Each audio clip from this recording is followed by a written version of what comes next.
Most people don't think much about the mail they collect each morning. It is usually a routine part of the day, something done almost automatically before work begins.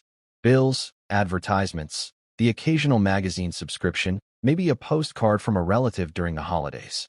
For Daniel Harper, that routine had always been exactly the same. Every weekday morning in a quiet neighborhood in Ohio, he would walk to the mailbox at the edge of his driveway, gather whatever envelopes were waiting, and glance through them while heading back inside the house. At 48 years old, Daniel had spent most of his life following predictable routines like this one. He worked as an accountant for a regional firm, the kind of job that required patience, attention to detail, and long hours sitting behind a desk reviewing numbers. His life was steady and ordinary, the kind of life that rarely produced stories worth telling. But one morning, among the usual collection of envelopes, Daniel noticed something that immediately felt different. It was a handwritten letter addressed to him personally. The envelope itself looked simple enough. No return address, only Daniel's name written carefully across the front, as if the person sending it had taken time to make sure the letters were perfectly clear. Curious, Daniel opened the envelope and unfolded the piece of paper inside. At first, the message seemed polite and straightforward. The letter began with words of gratitude, thanking him for something the writer described as an act of kindness that had changed their life. But as Daniel continued reading, confusion slowly replaced curiosity. According to the letter, Daniel had helped the writer during a difficult moment only a few weeks earlier. The person described being stranded late at night, with no money and no way to get home. They wrote that Daniel had appeared unexpectedly, offered assistance, and refused to accept anything in return. The letter ended with a heartfelt sentence thanking him for saving their life at a moment when they had felt completely alone. Daniel read the message again, hoping the details might somehow make sense the second time. But no matter how carefully he studied the words, one fact remained impossible to ignore. He had no memory of doing anything like that. Most thank you letters are easy to understand. They arrive after someone performs a clear act of generosity, something that naturally leads the recipient to express gratitude. People send them after donations, after receiving help during emergencies, or after a stranger goes out of their way to assist someone in need. But imagine receiving a thank you letter for an event that never happened in your memory. Imagine holding a message from someone who sincerely believes you changed their life, even though you cannot recall meeting them at all. That was the situation Daniel Harper suddenly found himself in that quiet Ohio neighborhood. The letter he was holding claimed he had saved someone's life. Yet Daniel Harper could not remember ever meeting the person who wrote it. Before we go further into the strange chain of events that followed that first letter, take a moment to join the conversation with people watching from different parts of the world. Before we dive deeper, let us know in the comments where you're watching from. We'd love to hear from you. And don't forget to hit that subscribe button so you never miss any of our upcoming videos. Because the mystery surrounding that single envelope would soon grow far larger than Daniel Harper could have imagined. And what made the situation even more confusing was the simple fact that Daniel Harper had absolutely no memory of the act of kindness described in the letter. The town where Daniel Harper lived was the kind of place many people imagine when they think of a quiet Midwestern community. Tree-lined streets stretched through neighborhoods where families had lived for decades, and most residents recognized one another during routine errands at the grocery store, the gas station, or the small restaurants scattered along the main road. Life moved at a steady pace there. People left for work early in the morning, children rode bicycles along sidewalks in the afternoon, and evenings were often spent on front porches talking with neighbors as the sun slowly disappeared behind rows of houses. It was not the type of town where strange stories usually began. Most days passed without anything that might attract attention beyond the usual conversations about weather, school events, or local sports teams. For someone like Daniel Harper, that sense of normalcy had always felt reassuring. At 48 years old, Daniel had built his entire life around stability. He worked as an accountant for a regional company and had held the same position for nearly 2 decades. His colleagues described him as disciplined and dependable, someone who approached every task with careful attention to detail. Outside of work, Daniel lived with his wife and their 2 children in the same modest home they had purchased years earlier. The neighborhood around them had barely changed during that time, and Daniel followed the same routine almost every day. He woke up early, checked the mail on his way back from the driveway, drove to the office, and returned home in the evening to spend time with his family. Nothing about his life suggested the kind of mystery that might one day attract curiosity from strangers or appear in conversations across the community. But everything began to change after that first letter appeared in his mailbox. At first, Daniel assumed it was simply a misunderstanding. Perhaps the writer had mistaken him for someone else with the same name, or maybe the letter had been delivered to the wrong address. Yet only a week after receiving that first message, another envelope appeared. This one was also handwritten, and it contained another message filled with gratitude. The writer described an act of kindness Daniel supposedly performed months earlier, helping a stranger during a moment of difficulty. Daniel read the letter carefully, hoping to recognize some detail that might refresh his memory. But once again, he could not recall the situation being described. When a third letter arrived several days later, Daniel realized the situation was becoming harder to dismiss. Each envelope contained a story from someone thanking him for helping them in a meaningful way. Each writer sounded sincere, and each message described an event Daniel insisted had never happened. The letters gradually raised questions that Daniel could not answer on his own. Who exactly was writing them? And how had these strangers learned his name and address? Why did every message describe acts of generosity that Daniel could not remember performing? And perhaps most puzzling of all, why did the story seem so detailed and genuine when Daniel himself had no memory of being involved in any of them? The mystery slowly began to take shape as the letters continued arriving, each one adding another unexplained story to the growing collection of envelopes on his kitchen table. For Daniel Harper, the situation felt both confusing and unsettling, because the people sending those messages were convinced that he had changed their lives through small moments of kindness. Yet Daniel Harper remained certain of one thing. The events described in those letters were things he believed had never happened at all. To understand why the letters unsettled Daniel Harper so deeply, it helps to understand the kind of person he had always been before the messages began arriving. Daniel was widely known in his community as someone dependable but quiet, the type of man who preferred stability over attention. As an accountant, his work demanded precision and patience, qualities that had shaped the way he approached nearly every aspect of his life. Numbers, records, and predictable systems were the foundation of his profession, and over the years he had built a reputation for being someone clients could trust completely. Daniel rarely sought recognition for his work and avoided situations that placed him at the center of attention.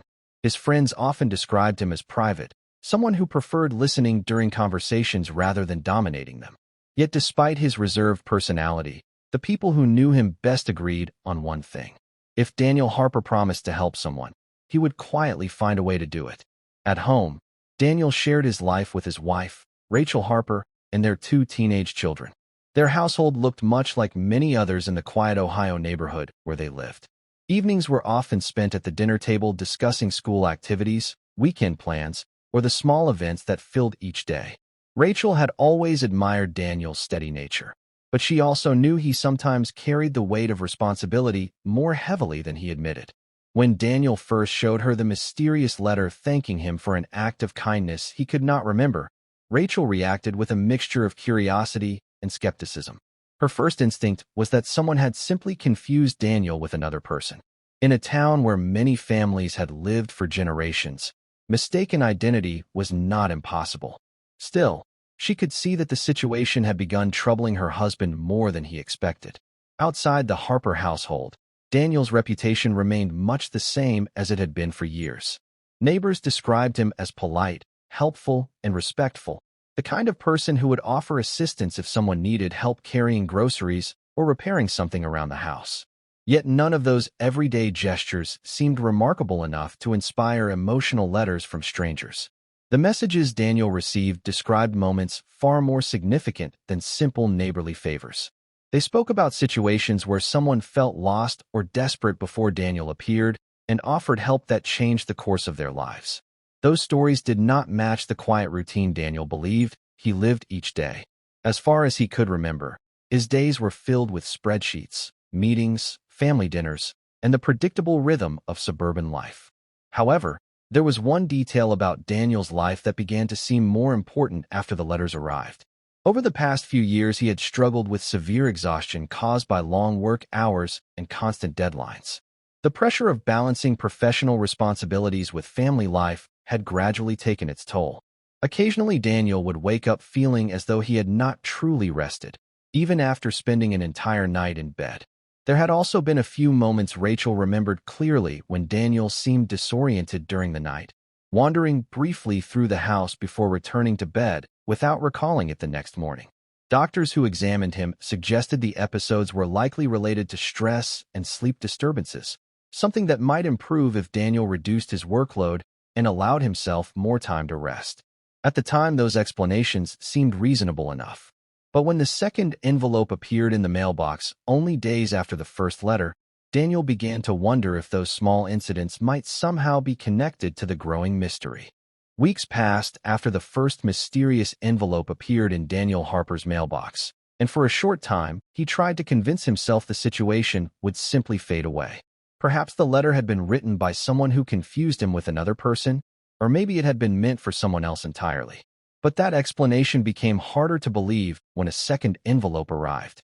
Just like the first one, it was handwritten and addressed carefully to Daniel.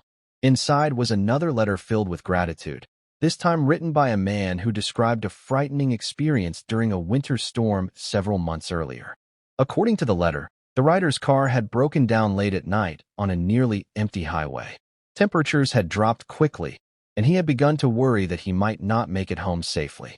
The message explained that Daniel had stopped his vehicle, helped push the car to the side of the road, and stayed long enough to make sure help was on the way. The writer thanked Daniel for refusing payment and for treating a stranger with kindness during a difficult moment.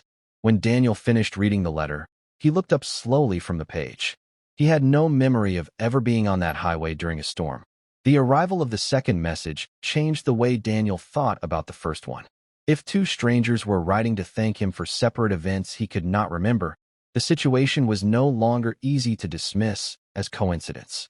Daniel tried to reconstruct the dates mentioned in the letters, thinking perhaps he had simply forgotten small details from busy weeks at work. But nothing about those timelines matched his own memory of where he had been. A few days later, another envelope appeared in the mailbox. This letter came from a woman who described an encounter at a grocery store where she had been standing at the checkout counter without enough money to pay for the items she needed. According to her message, Daniel had stepped forward and quietly paid the remaining balance before leaving without waiting for recognition. The woman wrote that the gesture had helped her during a time when she felt overwhelmed and embarrassed. Once again, the story sounded sincere and detailed, yet Daniel could not recall being present during that moment. As the weeks continued, the pattern repeated itself. More envelopes arrived, each containing a similar message. Every letter described a specific event with precise details about dates, locations, and circumstances. Some writers even mentioned small conversations they claimed to have shared with Daniel while he was helping them. Yet no matter how carefully he examined those stories, Daniel remained certain that he had never experienced any of those situations.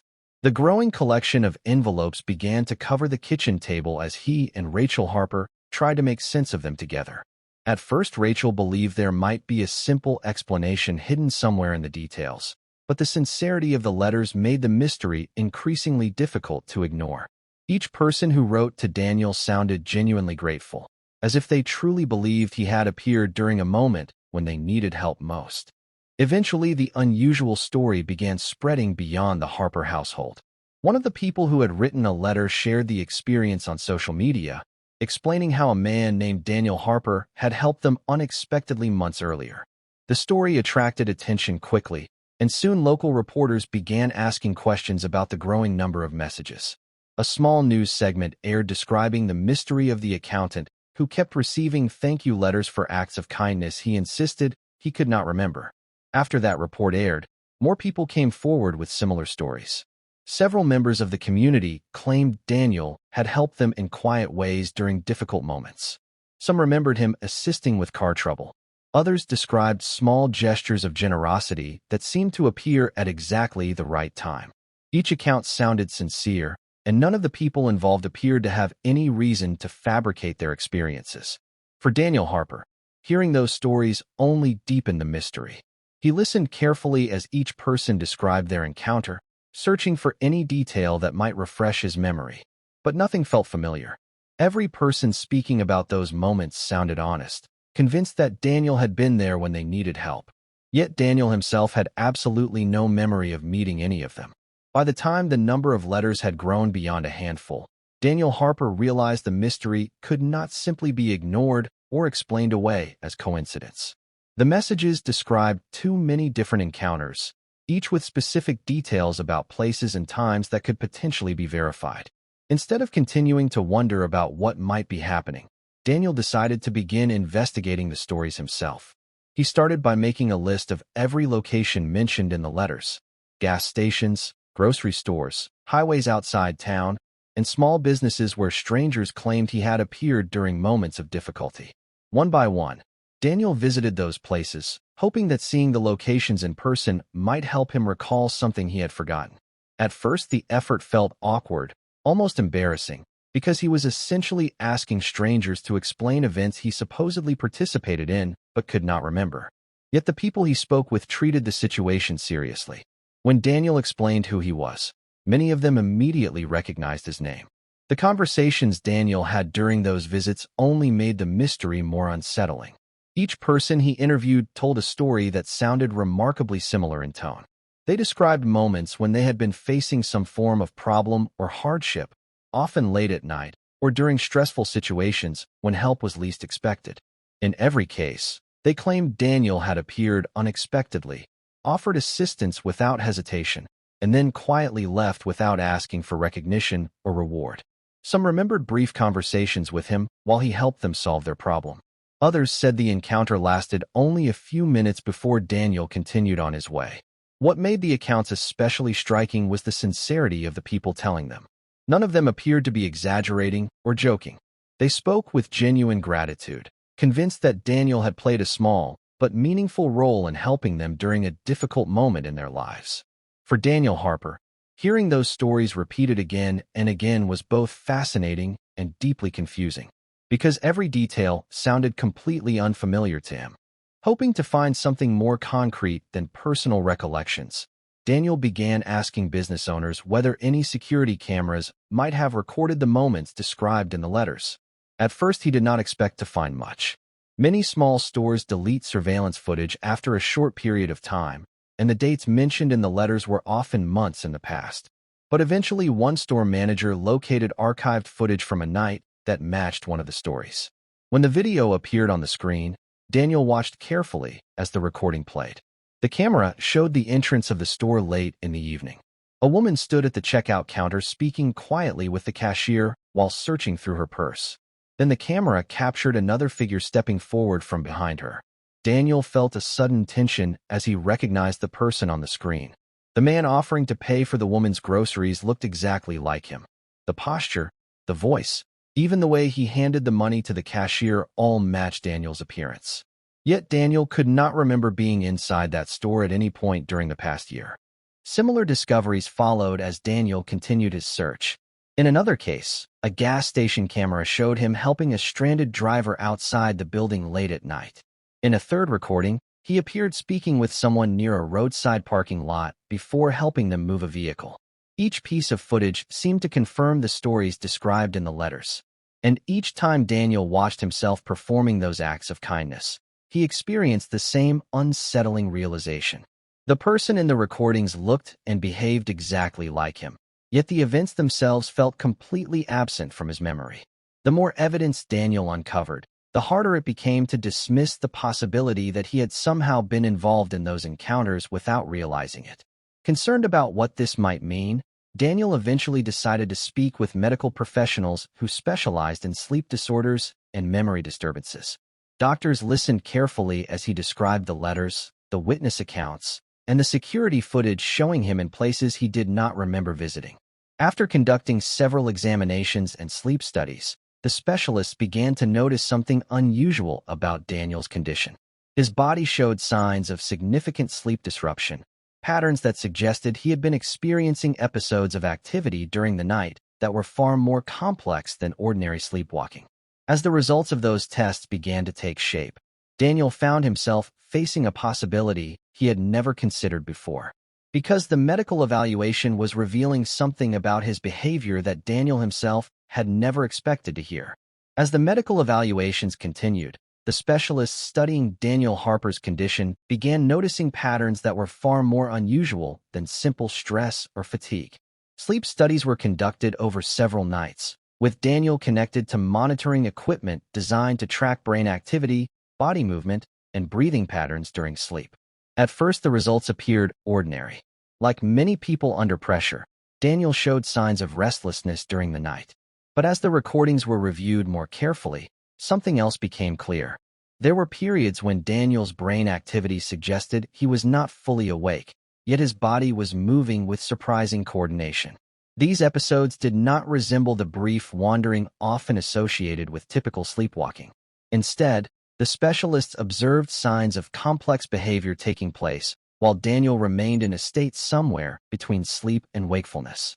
After several days of analysis, the doctors explained their findings to Daniel and Rachel Harper. They believed Daniel was experiencing a rare form of sleep disorder in which individuals can perform complicated actions without being consciously aware of them. In extreme cases, people affected by the condition may leave their homes, interact with others, and even complete tasks that appear purposeful. Yet when the episode ends, they return to normal sleep and later have no memory of what occurred. For Daniel, hearing this explanation was difficult to process at first. The idea that he could have been leaving the house during the night without remembering it seemed almost impossible to accept. But the more the specialists described the condition, the more the pieces of the mystery began to align with the evidence he had discovered. The doctors explained that during these episodes, Daniel's mind might operate on a kind of automatic behavior, allowing him to navigate familiar environments and respond to situations in ways that appeared deliberate to observers. The person interacting with strangers during those moments would look completely awake, even though his consciousness remained partially disconnected from memory formation. That meant Daniel could speak with people, assist them, and even drive short distances while his brain remained in a state that prevented those experiences from being stored as memories. When the episode ended, he would return home or fall back asleep with no recollection of what had happened. Hearing that explanation made the strange stories described in the letters suddenly feel far less mysterious. When Daniel thought back to the security footage he had watched earlier, the behavior now seemed consistent with what the doctors were describing. In each recording, he appeared calm and focused, quietly helping someone before leaving the scene without drawing attention. Those moments had looked ordinary on the surface, yet Daniel now understood that he might have been experiencing one of those sleep-related episodes at the time. The letters that had confused him for weeks were no longer evidence of mistaken identity or elaborate coincidence.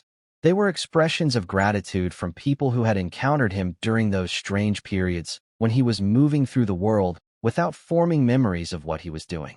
In a way, the mystery had a surprisingly simple explanation. Daniel Harper had unknowingly been helping strangers while sleepwalking. The acts of kindness described in the letters were real, witnessed by others, and sometimes recorded by cameras. The only thing missing from those moments was Daniel's own memory of ever being there. After the doctors explained the condition, Daniel Harper slowly began adjusting to a reality that felt both strange and deeply moving. The letters that had once confused him now carried a completely different meaning. Instead of representing a mystery he could not explain, they became evidence of something remarkable about the way he had unknowingly interacted with the world around him. In the months that followed, more envelopes continued to appear in the Harper family mailbox. Some came from people Daniel had already met during his investigation, while others arrived from individuals he had never spoken with directly. Each letter described another moment when someone claimed Daniel had appeared during a difficult situation and quietly offered help. A stranded driver on a freezing night. A traveler whose wallet had been lost miles from home. A single parent struggling to pay for necessities at a store. Every message carried the same tone of gratitude from people who believed Daniel had changed their day, or sometimes their life, through a small act of kindness. As the story spread through social media and local news coverage, more people began sharing similar accounts. Some had encountered Daniel months earlier and only later realized the mystery behind those interactions. Others simply wanted to thank the man they believed had helped them during a moment when no one else was around. Gradually, the unusual story began attracting attention far beyond the small Ohio town where Daniel lived. Online discussions started referring to him by a nickname that captured the strange nature of the situation. People began calling him the kindness sleepwalker. The name reflected the remarkable idea that someone could unknowingly move through the world performing acts of generosity without ever remembering them afterward. For Daniel, the nickname felt both surreal and humbling. He had never sought recognition for anything he had done, especially for actions he had no memory of performing. Yet the letters arriving at his home were impossible to ignore. Eventually, Daniel decided to keep every envelope he received. He placed them carefully in a wooden box that sat on a shelf in his study, each letter representing a moment of kindness he could not personally recall. Over time, the box filled with dozens of handwritten messages from strangers whose lives had briefly intersected with his own during those strange episodes. Sometimes Daniel would open the box and read through the letters again, trying to imagine the moments they described. He still could not remember being there, but the stories reminded him that those small gestures had mattered to the people who experienced them. In a quiet way, the collection became a record of a life he had lived in fragments, one that existed in the memories of others even if it never appeared in his own. The letters were proof of something extraordinary.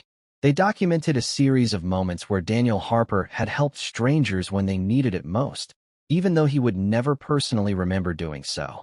Late one afternoon, Daniel Harper stands once again at the small mailbox at the edge of his driveway. The routine is the same as it has always been. He gathers the envelopes waiting inside, glances through the stack, and notices another handwritten letter among the usual advertisements and bills. For a brief moment, he pauses before opening it, already knowing what the message inside will likely say. Slowly, he unfolds the paper and reads the familiar words of gratitude written by yet another stranger. Someone thanking him for help during a difficult moment. Someone describing an encounter Daniel himself cannot remember. The pattern that once confused him has now become a quiet part of his life. Another story.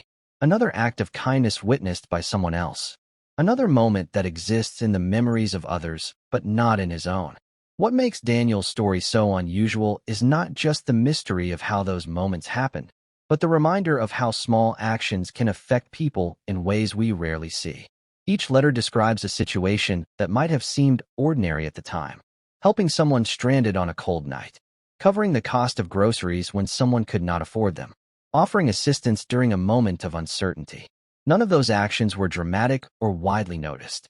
Yet for the people who experienced them, they became stories worth writing about months or even years later.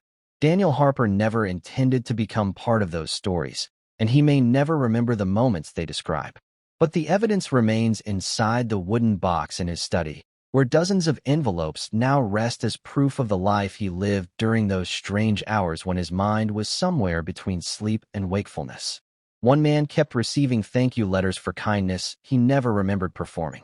And yet every story described in those letters turned out to be real. That unusual truth raises an interesting question about the way ordinary moments can ripple outward into other people's lives. Because sometimes a brief gesture that feels small to us can become something unforgettable to someone else. So the question is, how many moments in life might quietly change someone else's world without us ever knowing? What do you think about Daniel Harper's story? Share your thoughts in the comments below, and let us know how you would react if something like this happened in your own life. And if you enjoy mysterious real-life stories like this one, subscribe so you never miss the next documentary where ordinary moments turn into unforgettable stories. And if you thought Daniel's experience was surprising, wait until you hear the next story about a man who began receiving phone calls from a number that belonged to himself.